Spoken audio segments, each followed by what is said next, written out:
টুকাই অনেকে বলছে যে আমেরিকান দাদা পুরনো যারা প্রথম থেকে যারা ভিডিও করে তাদেরকে ভুলে গেছে। তুই আজকে কবে লাস্ট আমার দোকানে ভিডিও করেছিস? আমি 2022-23 তো হবে, 23 22-23 প্রথমে হ্যাঁ, প্রথমে ফার্স্টের যখন দিকে। ভাইরাল হয়নি তখন এসে ভিডিও করবো। তারপরে কি আমি চেঞ্জেস দেখেছিস আমার মধ্যে? রাস্তায় দেখা হলে কথা বলেছি তোর সাথে? না, এখনও পর্যন্ত আমি সেরকম একটা চেঞ্জেস দেখিনি। দাদা কেমন আছো বলো? খুব ভালো আছি টুকাই, কী খবর তোর বল? দাদা অনেক দিন পর তোমার সাথে দেখা হলো। অনেক দিনের একটা ইচ্ছা ছিল যে তোমার দোকানে আসবো, বিরিয়ানি খাবো, তো সময় পাচ্ছিলাম না, কাজের মধ্যে বিভিন্ন ব্যস্ত থাকি। তো খুব ভালো লাগছে তোমার সাথে দেখা হয়ে। বলো কেমন আছো তুমি এখন? ভালো আছি। আচ্ছা, একটা পার্সেল তো দাদা এখন বিরিয়ানি পার্সেল করছে। দাদা এটা কী বিরিয়ানি যাচ্ছে? চিকেন না? চিকেন।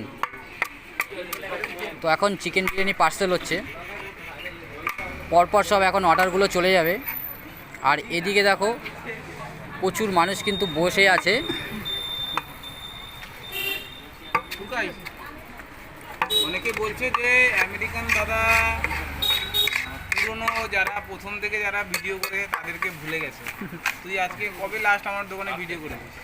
আমি 2022-23 তো হবে, 22-23 প্রথমে হ্যাঁ, প্রথমে ফার্স্টের যখন দিকে। ভাইরাল হয়নি তখন এসে ভিডিও করবো। তারপরে কি আমি চেঞ্জেস দেখেছিস আমার মধ্যে?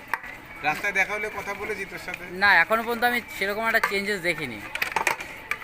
তো যে যা বলুক, না, বলার উদ্দেশ্য এটাই যে পুরনো যারা আছে তাদেরকে এখনও চিনি আর তাদের সাথে দেখা হলে কথা বলবো। তো আমার অ্যাকচুয়ালি এখানে আসার উদ্দেশ্য একটাই, তোমার সাথে দেখা করব, ভালো রিলেশান তোমার সাথে আমার। আর তোমার বিরিয়ানি অনেক দিনের এক খাওয়ার খুব ইচ্ছা, তো ওই জন্য আজকে এসেছি।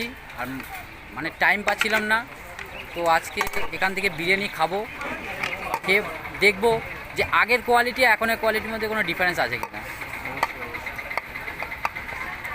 আচ্ছা তুমি একটু আমায় বলে দাও যে এখানে বিরিয়ানি খেতে গেলে সিস্টেমটা কী আছে? এখানে প্রথমে এসে যারা খাবে তারা টোকেন কাটবে, টোকেন নিয়ে বসবে। টোকেন কেটে তবে বসতে হবে। তোরা যারা বিরিয়ানি খেতে আসবে এখানকার নিয়ম হচ্ছে ফার্স্টে তোমাকে টোকন কাটতে হবে, টোকন কেটে কিন্তু তোমাকে লাইন দিয়ে তারপরে কিন্তু খেতে বসতে হবে। কারণ এখানে কিন্তু প্রচুর মানুষের চাপ থাকে, তাই ফার্স্টে কিন্তু এই সিস্টেমটা ফলো করতে হবে। তো দীপঙ্কর একটু ভিউয়ার্সদের জন্য কিছু বলো, যারা যারা দূর থেকে খেতে আসছে বা আসছে না। আসছে না যারা, তাদেরকে তাদের জোর করে নিয়ে আসা না, নিজে নিয়ে আসতে হবে না। সেটা আমি বলতে পারবো। এখন গরম করছে, মানুষ সুস্থ থাকে। আগে সুস্থতা মানুষের পরে খাওয়া দাওয়া। গরমে হালকা জামা কাপড় পরতে হবে, সুস্থ রাখতে হবে এবং পর্যাপ্ত পরিমাণে জল খেতে হবে। এটাই বলো। এখন যাব গিয়ে টোকেনটা কাটবো, তো কত কি প্রাইস নেয় চলো সেটাই দেখাবো।